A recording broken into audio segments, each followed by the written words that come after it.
là parce que les camarades voulaient qu'on nous voit un peu mieux. Bon, ça va les amis? Ouais. Bon alors, aujourd'hui, ce qu'on a fait, c'est également, on l'a dit, enfin Olivier l'a dit, nous on croit en l'auto-organisation. C'est un credo assez simple, c'est de croire qu'il n'y a pas de leader suprême, qu'il n'y a pas de sauveur suprême, ni de programme parfait. On pense que le changement, il viendra des gens, tout simplement. C'est-à-dire que si tous et toutes, on s'y met, on y arrivera à faire tomber ce système. Parce que moi, je manifeste depuis mes 14 ans, donc vous savez, ça fait un bon petit moment maintenant, même si je suis pas sérieux. Et depuis des années, j'entends les mêmes mots.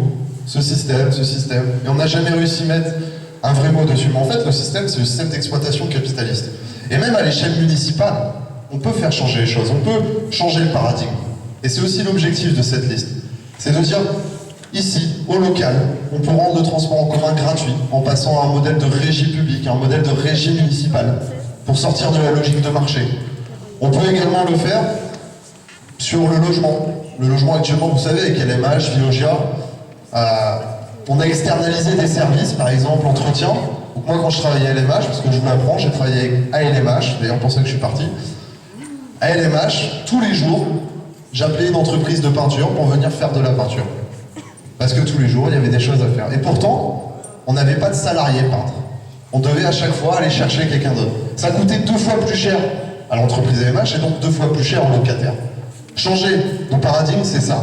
C'est revenir à un modèle de régie municipale où c'est réellement l'argent qui est mis dans les impôts locaux qui est remis directement dans les services publics. Et ça passe pas par une entreprise privée qui s'en met plein les poches au passage.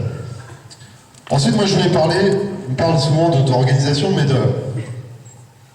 il faudrait, pour faire de la politique, une sorte de bagage technique. Comme si c'était que les personnes sachantes et sachants, ceux qui ont fait Sciences Po, ceux qui ont fait Éco, ceux qui ont fait Sociologie, qui devraient faire de la politique. Maintenant, on considère que non. Sur notre liste, il y a plein de gens qui n'ont pas le bac, il y a plein de gens qui ne sont pas formés politiquement, il y a plein de gens qui n'ont jamais été dans des partis politiques au préalable. Et c'est tout l'intérêt de notre liste aussi. C'est de dire, bah oui, on va aller jouer dans la cour où eux, ils jouent. Dans la cour où eux, ils veulent nous mettre de côté. C'est aller les titiller sur le terrain auquel ils ne nous attendent pas. Donc notre liste, c'est ça. C'est avant tout de l'auto-organisation, de la formation en même temps, et surtout un simple espoir, c'est de sortir de cette logique de marché libre qui te fait soumettre les peuples et nous domine toutes et tous. Je laisse un peu la parole à ma camarade Paola pour le NPA. Oui,